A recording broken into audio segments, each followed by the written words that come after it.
अस्सलामुअलैकुम, मैं हूं नूरुल आरफीन सिद्दीकी और आप देख रहे हैं आरफीन नामा। आरफीन नामा की ये एपिसोड काश कि मुझे रिकॉर्ड करनी ना पड़ती, लेकिन शुक्रिया अदा करना चाहता हूं हज़रत नाम नहाद हैंडसम वाली साबिक़ रियासत पाखंड हज़रत इमरानुल्लाह ख़ान नियाज़ी लानतुल्लाह अलैह की कि उन्होंने मुझे चांदमारी का ये खूबसूरत मौका फुल टॉस की सूरत में बहम पहुँचाया।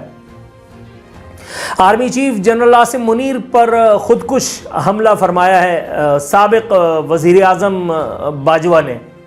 साबिक़ वज़ीर आज़म बाजवा इसलिए कह रहा हूँ क्योंकि आधा वज़ीर आज़म इमरान खान था और आधा जनरल बाजवा।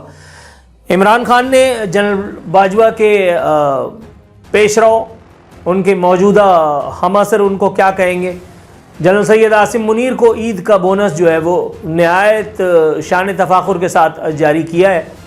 हर सरकारी मुलाजिम के लिए ईद बोनस कितनी अहमियत का हामिल है तो आप समझ ही सकते होंगे। आसिम मुनीर साहब के लिए ये ईद बोनस कितना खौफनाक है, इसका अंदाज़ा आपको इस एपिसोड के कंटेंट में जा करके हो जाएगा। इमरान खान साहब ने, साहब कहने पे अगर वो नाराज़ हो तो मैं इमरान खान कह देता हूँ। इमरान खान ने हस्बे रिवायत वही गूंगे का गुड़ खा करके और हज़ियान बकना शुरू किया है। उन्होंने वही कुछ कहा है जिसकी उनसे तवक्को की जा सकती थी। उन्होंने बराह रास्त स्ट्रेट फायर किया है, डायरेक्ट हल्ला बोला है, हमला किया है जनरल सैयद आसिम मुनीर पर। आर्मी चीफ के गिरबान पर डायरेक्ट हाथ डाला है इमरान खान ने, और उन्होंने जो कुछ कहा है वो थंबनेल पर आप पढ़ चुके हैं। ये ऊपर वाली लाइनें जो है अपर बैंड की, ये भी आपको ये खौफनाक सूरत हाल की मंजरकशी कर रही हैं। उन्होंने फरमाया है कि अगर मुझे कुछ हुआ और बुशरा बीबी को कुछ हुआ तो उसके जिम्मेदार आर्मी चीफ होंगे। अदब आदाब को बिल्कुल खुड्डे लाइन लगा करके, बिल्कुल एल लाइन लगा करके उन्होंने डायरेक्ट कहा है कि इस मुल्क को आसिम मुनीर चला रहा है। गुड। उन्होंने ये भी कहा है कि बुशरा बीबी को सजा मुझे प्रेशर में रखने के लिए आसिम मुनीर ने दिलवाई।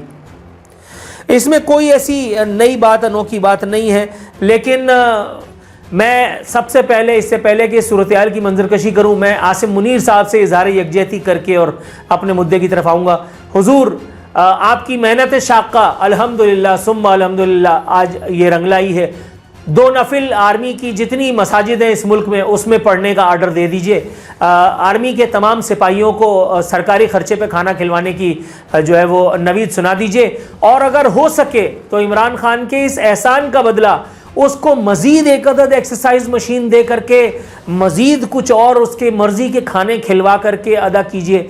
इमरान खान आपके साथ जो कुछ भी कर रहा है, काश कि आप उसका बदला वही दे सकते हैं कि जो इमरान खान आपके साथ कर रहा है। लेकिन उफ कमबख्त, ये नौकरी के मसाइल, आप उसके साथ वो कुछ कर भी तो नहीं सकते जो वो आपके साथ कर रहा है। मैं मुद्दे की बात पर आता हूँ। इमरान खान ने बका है कि जो मशरकी पाकिस्तान में हुआ वही आज हो रहा है। अबे अकल के अंधे पागल के बच्चे, नियाजी की औलाद, पाखंडी, तुझे आज नजर आ रहा है कि जो कुछ आज हुआ है वो मशरकी पाकिस्तान में हो चुका। अबे गधे के फलाने, ये बात मैं बोल टेलीविजन पे बैठ करके आसिम मुनीर का नाम लिए बगैर, नदीम अंजुम का नाम लिए बगैर, अपनी आखिरी प्रोग्राम्स में, आखिरी ट्रांसमिशंस में कम से कम 6 महीने तक बोलता रहा हूं। और तुझे लगता है अकल के अंधे कि इन लोगों को कोई फर्क पड़ जाना है? जब ढाका डूबा था तो जहाज में बैठ करके ये इधर आ गए, जब ये डूबेगा तो यहां से जान बचा करके और कहीं और चले जाएंगे और वहां पे भी जा करके चौधरी होंगे। अबे ऐसी तैसी होगी हमारी पगलौट। तुम इन लोगों को क्या खबर दे रहे हो कि मशरकी पाकिस्तान वाली तारीख, जो मशरकी पाकिस्तान में जिसने किया था वही मगरबी पाकिस्तान जो बचा हुआ है, जो आज बचा कुचा पाकिस्तान है, उसमें भी कर रहा है ना तुम्हारे बकौल। क्या फर्क पैदा है? क्या फर्क पैदा है? नजरिया जरूरत, कौमी मफाद, नजरिया जरूरत की आड़ अगर ना होती तो तुम इस वक्त इस धरती पर सांस ले रहे होते। तुम्हें जेरे जमीन पहुंचा दिया गया होता, तुम्हें भुट्टो के पास पहुंचा दिया गया होता। कत्ल सिर्फ भुट्टो का जायज नहीं था ज़िया-उल-हक के लिए, तुम्हारा भी जायज होता अगर तो इनमें थोड़ा बहुत वो होता कि जो नहीं है। आप समझे, खौफनाक एपिसोड है, खौफनाक। बानी पीटीआई ने कहा कि फौज का इमेज उस दिन खराब हुआ जब ये चोरों के साथ बैठी। बिल्कुल सही कहा, लेकिन तुमने आधा सच बताया क्योंकि तुम्हारा पेट वाबस्ता है। तुम अगर पूरा सच बोलोगे तो तुम्हारे बच्चे यतीम हो जाएंगे, तुम्हारी बीवी बेवा हो जाएगी, तुम्हारा खानदान एक्सपोज हो जाएगा।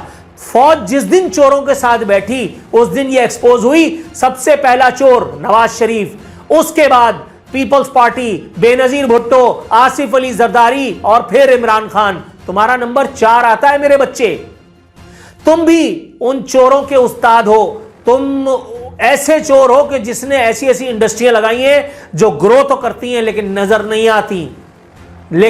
नहीं आती। तुमसे ट्यूशन लेनी चाहिए आसिफ अली जरदारी, नवाज शरीफ को। तुमसे ट्यूशन लेनी चाहिए फजलुर रहमान को और शहबाज शरीफ को। तुम इतने बड़े डाकू हो। तुम कह रहे हो फौज का इमेज उस दिन खराब हुआ, इसमें कोई दो राय नहीं कि फौज का इमेज खराब था।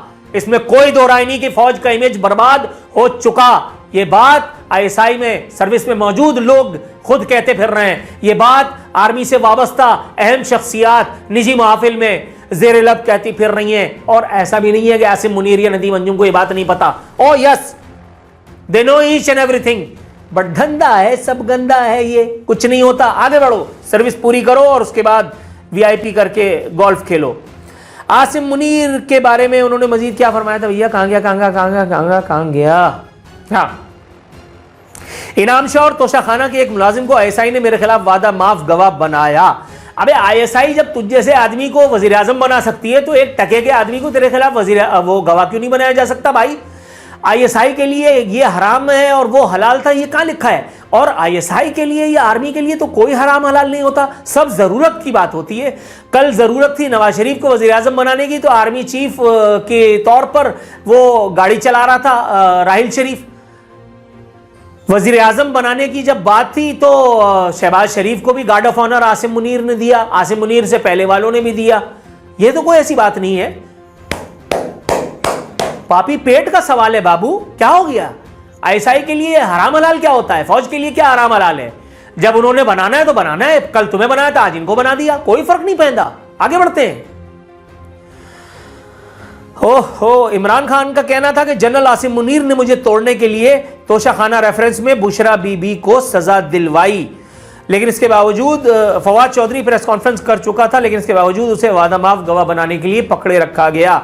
अच्छा, फवाद चौधरी को पकड़े रखा गया तो आपकी मां मर रही है, लेकिन जब फवाद चौधरी जैसे 2 नंबर, बल्कि 2 नंबर को भी लूट ले, साला इतना बड़ा डाकू है हरामखोर, जब फवाद चौधरी जैसे 2 नंबर आदमी को, जो पहले मुशर्रफ के तलवे चाट रहा था, जो उसके बाद आसिफ अली जरदारी के कुत्ते धुला रहा था, जो उसके बाद जाकर के अल्लाह आपको नेकी दे तुम्हारे साथ बैठ करके तुम्हारी पार्टी का मफलर अपने गले में डाल करके और नजरियाती हो गया, जब इसको इस जैसे जाहिल आजम को, जाहिल मुतलक को, जिसने तुम्हारे लिए 55 रुपए वाला हेलीकॉप्टर बहैसियत साइंस एंड टेक्नोलॉजी के मिनिस्टर ईजाद कर दिया था, जब ये फौज और ये आईएसआई जरूरत के तहत इसको वजीर बना सकती है, तो तुम्हारी ऐसी तैसी करने के लिए, तुम्हारी सातों सतोंजी के पीना धासने के लिए ये उसको जेल में नहीं रख सकती? अबे आप पागल है क्या?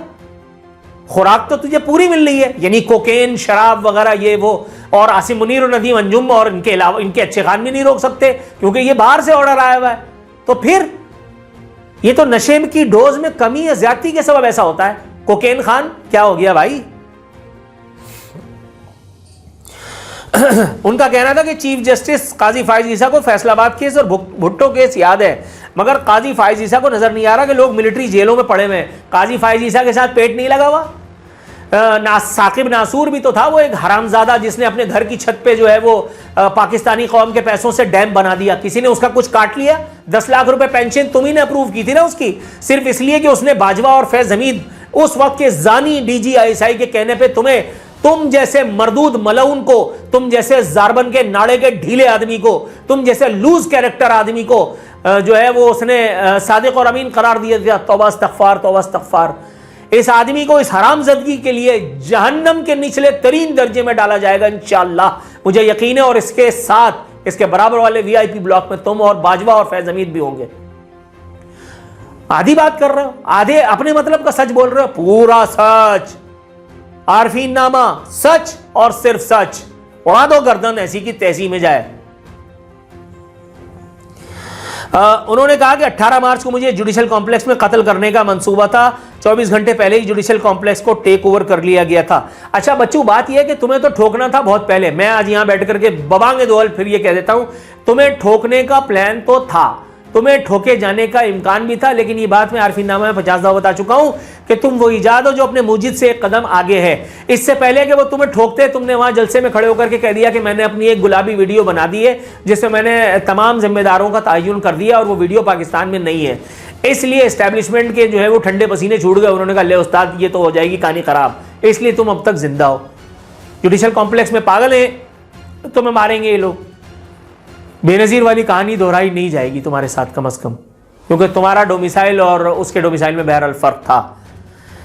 अल्लाहू अकबर। इमरान खान ने कहा कि लंदन प्लान आसिम मुनीर और नवाज शरीफ के दरमियान था। ठीक है, लेकिन एक लंदन प्लान वो भी तो था जो फैज हमीद और बाजवा के कहने पे तुम्हारे और ताहिरुल पादरी के दरमियान बना था।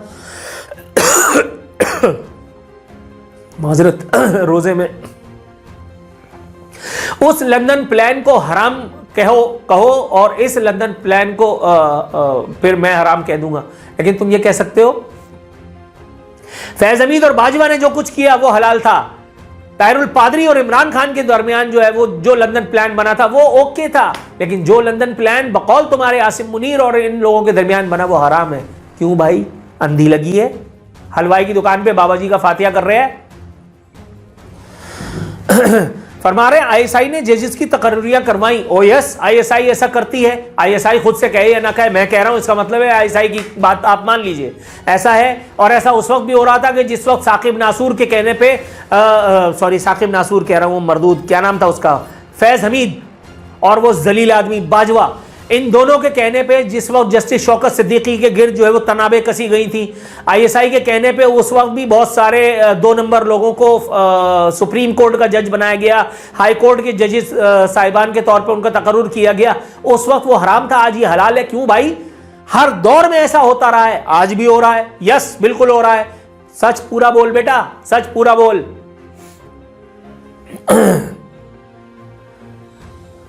इमरान खान ने कहा कि इस वक्त बादशाह पीछे बैठा हुआ है। बादशाह, इन्होंने आसिम मुनीर को बादशाह कहा है। आप समझ लीजिए कि ये क्या कुछ कहना चाह रहे हैं। अल्लाहू अकबर। किधर चला गया यार? बानी पीटीआई ने कहा कि सारी कौम को पता है कि आसिम मुनीर मुल्क चला रहा है। कितनी प्यार से बात कर रहे हैं आर्मी चीफ के लिए, वाह वाह वाह। मैं आसिम मुनीर साहब से एक मरतबा फिर इज़हार यकजहती करता हूं, लेकिन सर मजबूरी, हाय हाय ये मजबूरी, ये मौसम और ये दूरी, कुछ हो भी तो नहीं सकता। सारी कौम को पता है कि आसिम मुनीर मुल्क चला रहा है। आसिम मुनीर की तकरीर से पहले आरिफ अलवी के जरिए पैगाम भेजा था कि हम तुम्हारे मुखालिफ नहीं। मैंने आरिफ अलवी के जरिए आसिम मुनीर को टेलीफोन करवाया था कि मुझे इस लंदन प्लान के बारे में मालूम है। जब तुम्हें लंदन प्लान के बारे में मालूम है तो फिर उसको एग्जीक्यूशन की तरफ जाने दो ना। क्यों अपना पड़ी लकड़ी उठा रहे हो, उड़ता तीर काहे के लिए ले रहे हो? आप खुद समझें। पिछला वाला लंदन प्लान पूरा एग्जीक्यूशन की तरफ गया। नवाज शरीफ की दुकान पे लात मार करके बाहर कर दिया गया, एक सो कॉल्ड रियासत पाखंड बना दिया गया। आज भी तो वही सब कुछ हो रहा है, बर्दाश्त करो। फरमा रहे हैं आज हमें गद्दार बना दिया गया, 9 मई में फंसा दिया गया, लेकिन कौम ने बता दिया कि वो कहां खड़ी है। कौम को हवाई जरूरिया से फरागत के बाद धोने की तमीज नहीं है। इन जाहिल के बच्चों को जो एक कीमा रोटी नान पीटीआई के एक नारे, वो रोक सको तो रोक लो नामी मुजरा, वो इन सब बातों की इन लोगों को तमीज है? इनको पता है कि क्या है? इनको पता है कि तुम कितने बड़े पाखंडी हो? इनको पता है कि तुम ऐवान वजीर आजम में जिना किया करते थे? तुम्हारे साथ वो मरहूम अल्लाह गरीक रहमत करे, रोजे में उसका नाम नहीं लेना चाह रहा, चलो ऐवान वजीर आजम में जो तुमने चकला खोला हुआ था, इन लोगों को पता है, मुझे तो मालूम है। तुमने मुझे कौमी असम्बली में की कायमा कमेटी बराए इत्तलात में फवाद चौधरी के जरिए तलब किया था, बुला लिया था तुमने मुझे एक रात को सस्पेंड किया। मैंने तुम्हारे खिलाफ जो प्रोग्राम पहला प्रोग्राम बोल टीवी पे अपने ठोका था, अगले दिन मुझे तुमने जो है वो ऑफेयर करवा दिया। और उसके बाद एक ब्रिगेडियर का मुझे टेलीफोन आया जिसके साथ मेरे रवाबित थे, जो बाद में DGISI डिप्टी DGISI के ओहदे तक पहुंचे। उन्होंने मुझे बताया कल ऑफिस चले जाना, कल तुम्हारा प्रोग्राम ऑन एयर है। और उसके बाद बावजूद इसके कि वो इमरानडू थे, बावजूद इसके कि उनका प्रेशर मुझ पे था, मैंने 4 साल तुम्हारी धांसी है, तुम्हारी बजाई है। क्या उखाड़ लिया था तुमने उस वक्त, जो तुम आसिम मुनीर गई कुछ कर लोगे भाई? ओहो। इमरान खान कह रहे हैं जनरल बाजवा ने हमारी पीठ में छोरा घोंपा। मेरे भाई तारीख का उसूल है, जो करोगे वो सामने आएगा। जनरल बाजवा ने सिर्फ तुम्हारी पीठ में छुरा नहीं भौंका, जनरल बाजवा ने इस कौम की पीठ में छुरा भौंका, इस आइन की साथ जो है वो गद्दारी की। जनरल फैज़ हमीद इस गुनाह में उसके साथ शरीक था, उसने शहबाज शरीफ को धोखा दिया, नवाज शरीफ को धोखा दिया, पीपल्स पार्टी नून लीग को आगे लगाया सिर्फ और सिर्फ तुम्हारे चक्कर में, अपनी दिहाड़ियों के लिए। तो वो एक अकेला मुजरिम नहीं है। लेकिन मैं एक बात बता दूं, पाकिस्तान में अगर आपके सर पे फौजी टोपी है और तन पे आपके वर्दी है, तो चाहे वो याया खान हो जो आप मशरकी पाकिस्तान का गाना गा रहे थे, चाहे वो याया खान हो और उसने इस मुल्क को तोड़ा हो, उसको पूरे फौजी एजाज के साथ टू टू टू टू टू करके और जमीन में गाड़ा जाता है, तो उसको पाकिस्तान के परचम में लपेट करके गाड़ा जाता है। मेरे भाई, ये इस मुल्क का लिखित कानून है। You can't do anything about any army chief. 9 मई बुरा लगता है आसिम मुनीर और नदीम अंजुम और हमारी आर्मी और हमारी इस्टेब्लिशमेंट को, लेकिन 9 मई जिसने बाकायदा करवाया बाजवा, उसको बराबर में बिठा करके माइकल जैक्सन चश्मा पहना करके और शोहदा की कुर्बानियों पर नीर बहा रहे थे हमारे आर्मी चीफ। 5 लाख दफा कह चुका हूं। तो धंधा है, इसीलिए गंदा है। कुछ नहीं होता, तुम्हारे चीखने से कुछ नहीं होता, कुत्तों के भौंकने से ढोर नहीं मरा करते, इसलिए तुम मत भौंको। इमरान खान ने कहा कि सिर्फ सिपह सालार फौज नहीं होता, लेकिन डील्स तो सिपह सालारों से ही की जाती हैं। तुमने बाजवा से की थी ना, तुमने फौज के किसी कोर कमांडर से डील की थी, तुमने किसी सूबेदार मेजर से डील की थी, सिपह सालार से डील की जाती है। आज भी सिपह सालार मौजूद है, तो क्या तकलीफ है तुम्हें? अपने दौर में अगर तुम सिपह सालार को बिल्कुल खुड्डे लाइन लगा करके रखते, उसको बिल्कुल बता के रखते उसकी औकात, और बताते कि मैं हूं तुम्हारा बॉस, तो हम तुम्हारी बात मान लेते। तुम्हें जब दुकान पे लात मार करके बाहर कर दिया एक सिपह सालार ने, तो तुम्हें बुरा लग रहा है, मिर्ची लग रही है। अब तुम हक व सदाकत के चैंपियन बने, वो चमार आदमी। तुम्हें इतनी तक तो तमीज नहीं है कि सच वो होता है जो वक्त पे बोला जाए। मैं बोल रहा हूं ना, आसिम मुनीर और नदीम अंजुम का नाम लेकर के बोल रहा हूं। आज किसी माँ ने वो लाल जना है जो इनके नाम से पहले हजरत और आखिर में रहमतुल्लाह अलैह ना लगाए। मैं इसीलिए घर पे बैठा हूं। अपनी मर्जी के तमाम लोगों को ये लोग नौकरियां दिलवा चुके हैं नेशनल टेलीविजन पे। मुल्क का मेन स्ट्रीम मीडिया इनके कंट्रोल में है। मैं सोशल मीडिया पे बैठ करके आवाज़ हक बुलंद कर रहा हूं। मुझे है हुक्म आज़म, डरता मैं अपने बाप से नहीं था। इज्जत मैंने हमेशा उनकी की, क्योंकि उनकी वजह से, उनकी खिदमत की वजह से मैं आज यहाँ तक पहुँचा हूँ। और अब मेरी माँ जो बीमार है, जिसकी खिदमत में मेरी बीवी बच्चे कर रहे हैं, उनकी दुआओं ने मेरा मुआसरा किया हुआ है। डरना कैसा है? होगा आसिम मुनीर, होगा नदीम अंजुम, होगा फैज हमीद, वो ऊपर भी तो बैठा है, आर्मी चीफ्स का आर्मी चीफ। अगर उसकी मर्जी और मंशा नहीं है तो ये कुछ उखाड़ लेंगे, ये कुछ कर लेंगे। ये तो बेचारे पपेट्स हैं। असल काम तो वहां से होता है। इनको बेचारों को समझ में नहीं आ रहा कि इनको 24 घंटे के बाद घर चले जाना था। वो अल्लाह रब्बुल इज्जत की करम नवाजी थी कि उसने जाते जाते इनकी दिहाड़ी लगा दी। और दिहाड़ी अगर लगाई तो इसलिए थोड़ी लगाई थी कि तुम इस मुल्क को बिल्कुल कब्रिस्तान बना दो। लगाया था कि वो जो डिजास्टर हुआ था उसकी डिजास्टर मैनेजमेंट करो।